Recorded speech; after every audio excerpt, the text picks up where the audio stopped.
আসসালামু আলাইকুম রহমতুল্লাহ। জামায়াত ইসলাম আসছে নির্বাচনকে কেন্দ্র করে কি চমক নিয়ে আসছে সেটি দেখার জন্য, জানার জন্য গোটা দেশ তাকিয়ে আছে, গোটা দেশ বিমুখ হয়ে আছে। জামায়াত ইসলাম বলছে তারা নতুন চমক আনছে, এমন চমক দেখাতে যাচ্ছে যার ফলে এদেশের তৌহিদি জনতা, তরুণ, ছাত্র, যুবক, বৃদ্ধ প্রত্যেকেরই মনের আকাঙ্ক্ষা, প্রত্যাশিত যেই আকাঙ্ক্ষা ছিল সেটি পূরণ হতে যাচ্ছে। আশা করছি জামাত ইসলাম এমন কিছু করবে, এদেশের ১৬ কোটি ১৮ কোটি মানুষের মনের প্রত্যাশা পূরণ হবে। এদেশের প্রত্যেকটি মানুষ জামাত ইসলামকে নির্দ্বিধায়, সানন্দে, সন্তুষ্ট চিত্তে ভোট দিবে সেই প্রত্যাশা করছি।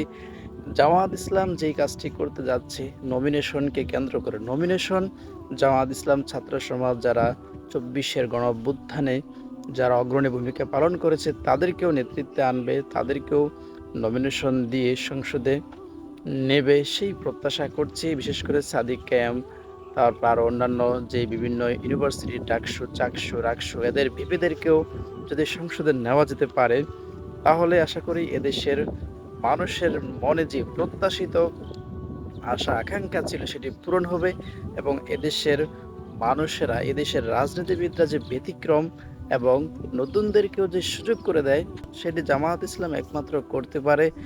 আমরা যেই আশা আকাঙ্ক্ষা করে আসছিলাম সেটি পূরণ হবে আশা করছি। আল্লাহ সুবহানাহু ওয়া তাআলা জামায়াত ইসলামকে কল্যাণমুখী রাজনীতি করে এবং দেশের কল্যাণে, মানবতার কল্যাণে, ছাত্রদের কল্যাণে, ফ্যাসিস্টের বিরুদ্ধে যেন কাজ করতে পারেন।